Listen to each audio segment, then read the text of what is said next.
Bom, então nós sabemos que a nossa amostra 12 tem nitrito e que a nossa amostra 25 tem amônio. Enquanto nós estamos procedendo à eliminação de nitrito e amônio, nós vamos escolher qualquer outra prova aí para começar já a fazer as identificações. Nós vamos pegar e vamos fazer a prova do carbonato, tá certo? Vamos verificar se as amostras 12 e 25 se contém carbonato. Então, temos aqui no becker, então, a amostra 25 e 12 com eliminação de amônio. Vou puxar o bico de Bunsen para que eu possa utilizar se for necessário. Preparei minha amostra 25, já no tubo 1 tem minha amostra 25, amostra sólida. Então, a prova para carbonato tem que ser feita com amostra sólida. E no tubo 2, tá certo? Então, tubo 1, tubo 2. Estou colocando a solução absorvedora de água de barita. Meio centímetro acima da solução. Meio centímetro, o tubo menor, abaixo da rolha, que é de onde vai partir o gás. Seguro com a ponta dos dedos os tubos, tá certo? Então, minha amostra 25. Vou abrir o frasco, o tubo de ensaio, e rapidamente colocar o ácido e fechar, certo? Então, vamos jogar ácido acético. Então, se tiver carbonato na nossa amostra, obviamente que após a adição do ácido acético, teremos a eliminação. Tem efervescência, fechamos rapidamente o frasco, seguramos com a ponta dos dedos e agora aqueço a parte de cima para ajudar na passagem do gás.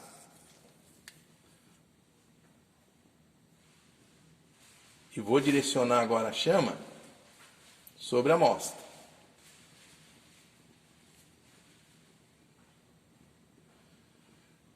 Observe que a nossa solução absorvedora começou a formar um precipitado branco, que confirma então a presença de carbonato.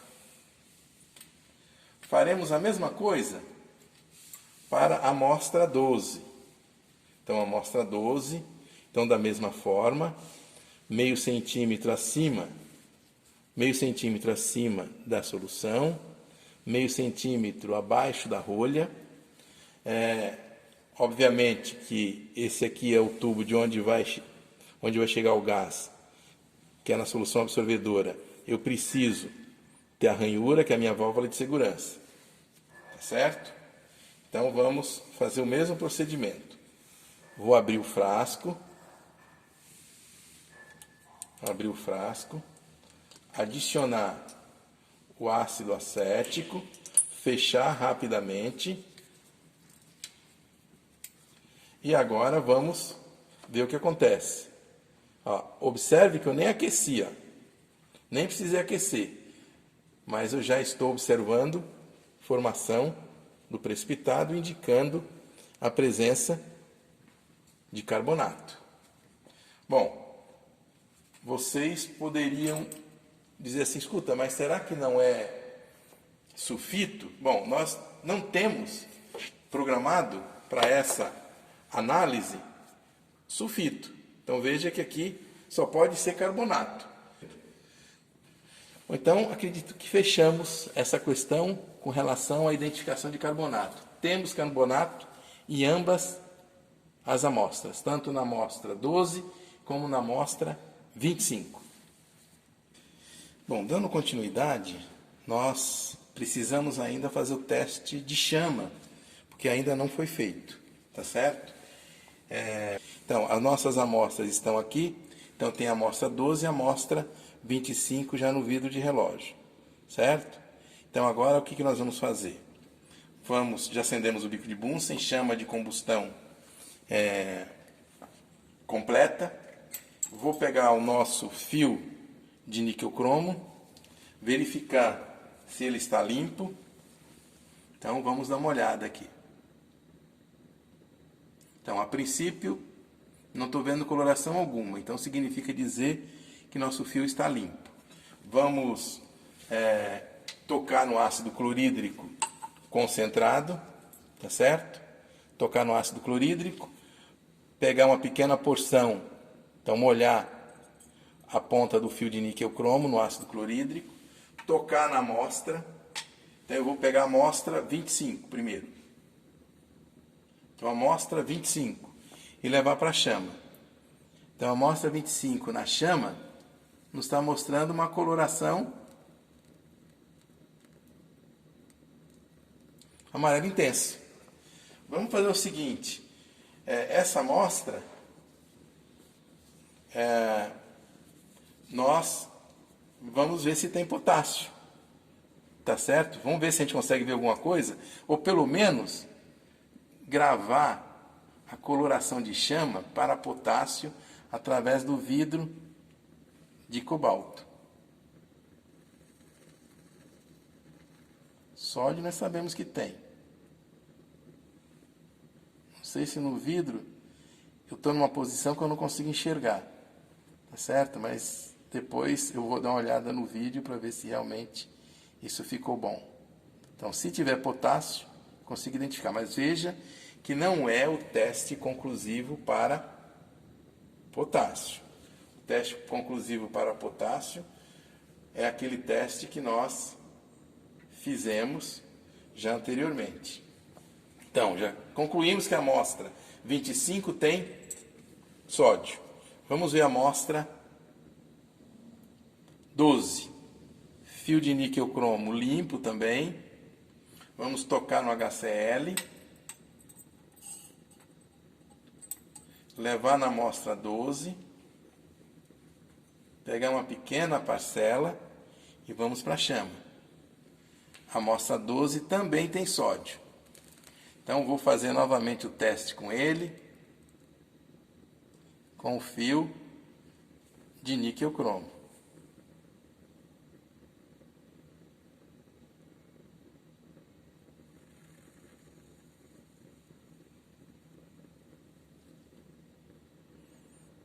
Ótimo. Então, as duas amostras têm sódio. Então, definido.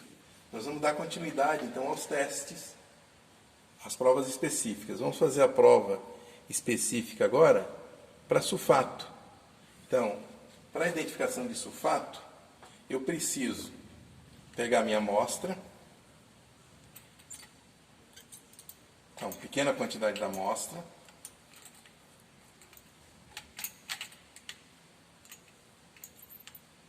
No tubo de ensaio. Vamos adicionar bário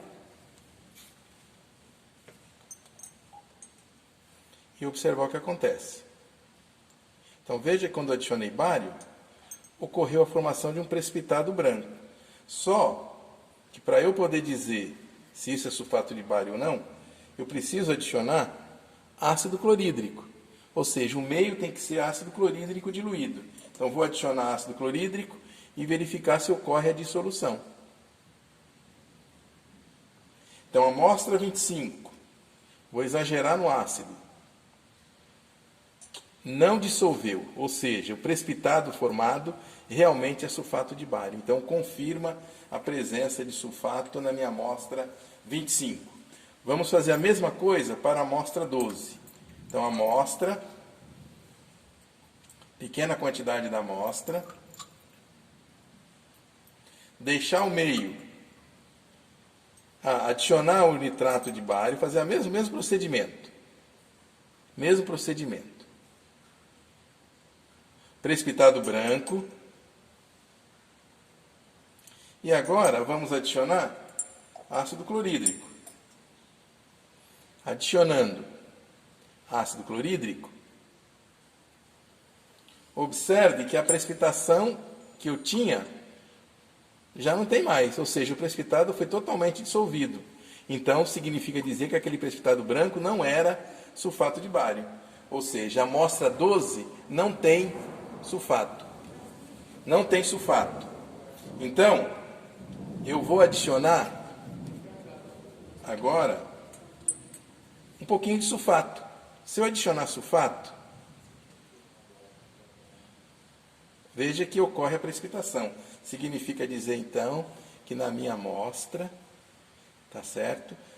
Que é a amostra 12, realmente não tinha sulfato. Nós impurificamos com sulfato e aí nós observamos, então, que houve a precipitação. Então, logo, a amostra 12 não tem sulfato. Vamos fazer a prova também para brometo e iodeto. Então, amostra 25. Vamos adicionar. Então, brometo e iodeto eu provo no mesmo tubo de ensaio. Pequena quantidade da amostra. Meio ácido sulfúrico diluído. Então, está aqui para eliminar carbonato e dar a condição suficiente para que a reação ocorra. Vamos adicionar clorofórmio. Então, molécula orgânica apolar que vai extrair bromo e iodo. Então, adicionamos clorofórmio. Observe que ele é mais denso do que a solução aquosa. E aí nós temos, no fundo do tubo de ensaio, o nosso clorofórmio. E aí, vamos adicionar água de cloro. Água de cloro é o nosso reagente que vai oxidar iodeto a iodo e brometo a bromo, se eles estiverem presentes nessa amostra. Então eu começo com uma gotinha de água de cloro, uma gota. Observe que na superfície eu já tenho algo amarelado. Agitei. Agitando, o fundo do tubo de ensaio, onde está o clorofórmio, ficou colorido de violeta. Logo, a minha amostra tem iodeto. Formou iodo, tem iodeto. Vamos adicionar o excesso de água de cloro. No excesso de água de cloro, o que vai acontecer? Olha, todo o brometo, todo o iodeto foi levado a iodo e o iodo a ácido iódico, ou a iodato. E agora, a reação aconteceu de brometo sendo oxidado a bromo. Por isso, aparece no fundo do tubo de ensaio a coloração alaranjada ou amarelo cerveja, como eu sempre digo. Tá certo? Então, essa minha amostra 25 tem brometo e iodeto. Vamos fazer o mesmo teste para a amostra 12. Então, a amostra 12.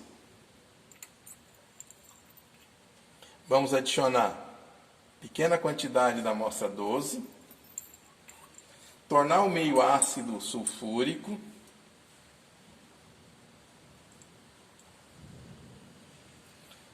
tornando o meio ácido sulfúrico, o nitrito que está lá dentro está sendo eliminado, reagindo, formando um ácido nitroso, parte dele eliminada e parte continua ainda no meio. Então, essa efervescência foi devido, então, tanto a carbonato como ao ácido nitroso que estava sendo eliminado. Então agora, o que nós vamos fazer?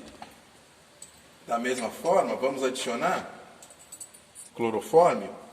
Temos lá no fundo do tubo de ensaio clorofórmio. Vamos agora adicionar água de cloro. Agora sim, gota de água de cloro. Observe que a água de cloro caiu e não aconteceu absolutamente nada.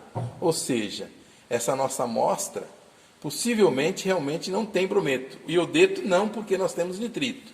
Então, o que eu estou procurando aqui agora é o brometo. Mas vamos fazer o seguinte, vamos impurificar essa amostra, até para saber se nós estamos fazendo o teste corretamente, com o íon brometo. Tá certo? Então, eu vou colocar o excesso de água de cloro, e depois, na sequência, vamos adicionar brometo. Excesso de água de cloro, por quê? Porque existe nitrito, e nitrito pode, às vezes, interferir nessa prova, porque ele reage com água de cloro. Então, agora vamos adicionar brometo. Tem que acontecer a formação do bromo. Então, vamos dar uma olhada. Então, adicionamos. Olha lá. Então, estou impurificando a amostra, já apareceu bromo. Ou seja, realmente, a minha amostra não tinha brometo. senão não teria aparecido o bromo aqui, ó. Tá? E purifiquei a amostra, apareceu o bromo, então está confirmado. A minha amostra 12 não tem brometo, tá certo? Isso significa dizer o quê?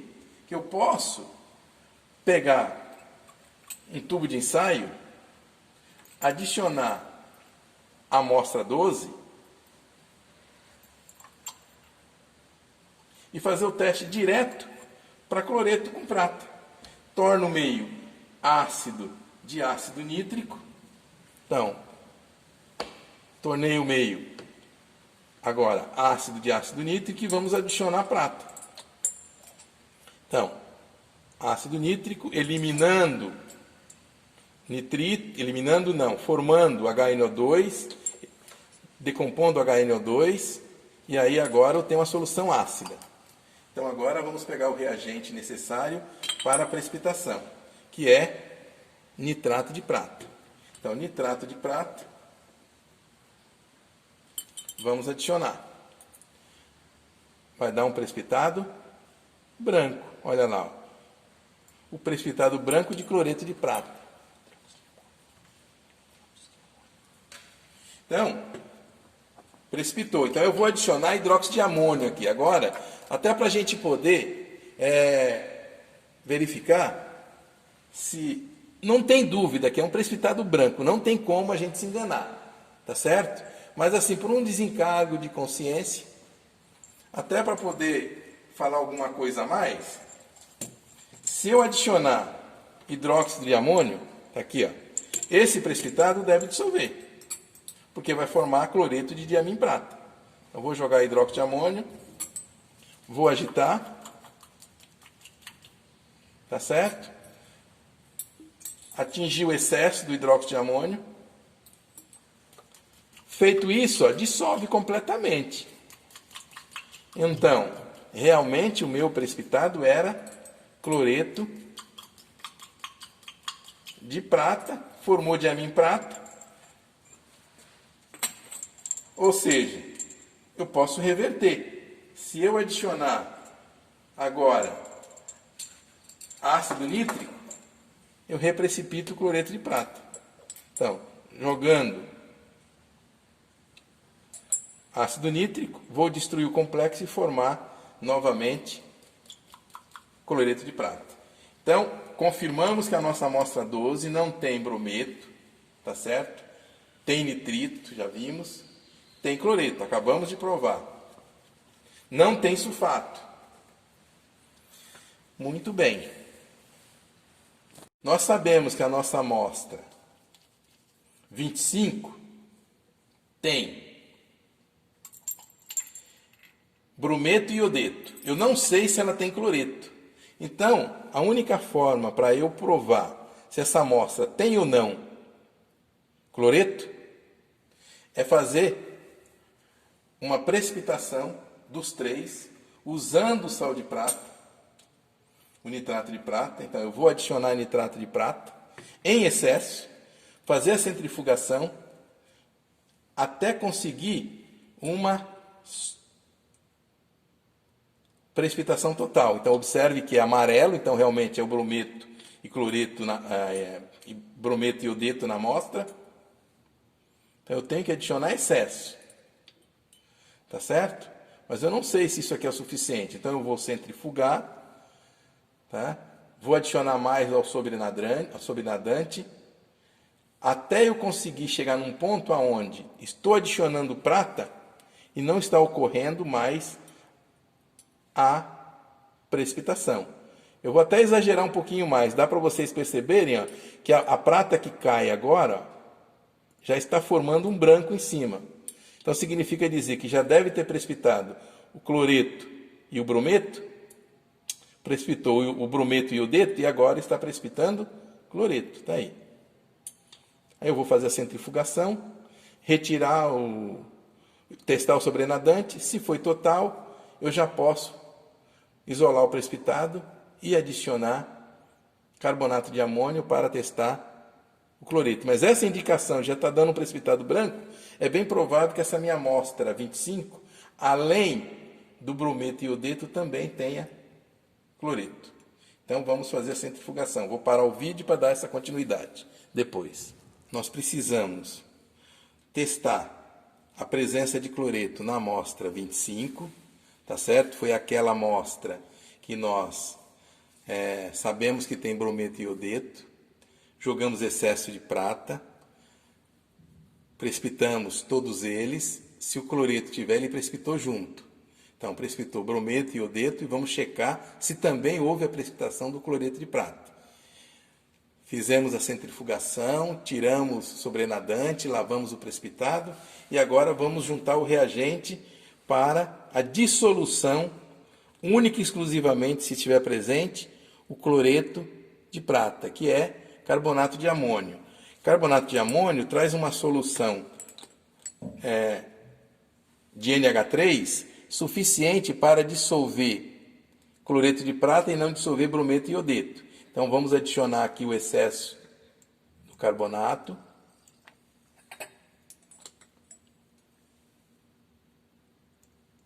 Vamos agitar. Adicionar um pouco mais para garantir o excesso. Agitação. Vamos deixar isso aqui sedimentar, tá certo? Para que a gente possa fazer a prova no sobrenadante, adicionando ácido nítrico para saber se vai ocorrer ou não a precipitação, ou a reprecipitação, obviamente, de cloreto de prata. Então, eu vou deixar um tempinho aqui. Enquanto isso, o que eu vou fazer? Vou pegar a nossa amostra 12, enquanto sedimenta lá o cloreto de prata, colocar uma pequena quantidade e vamos fazer o teste para potássio. Faltava fazer potássio nessa amostra, tá certo? Então está aqui a amostra. Vamos adicionar então o ácido perclórico, que é o nosso reagente para a determinação de potássio. Se não ocorrer precipitação de imediato com ácido perclórico, eu coloco álcool etílico. Então vamos ver. Juntando perclorato, estamos eliminando o carbonato da amostra. E pós-eliminação, nós observamos realmente que tem um precipitado branco. Ou seja, esse precipitado branco é indicativo realmente da presença de perclorato de potássio. Lembra que eu fiz um teste na amostra isolada com potássio, jogando água que parcialmente ele dissolvia? Tá certo?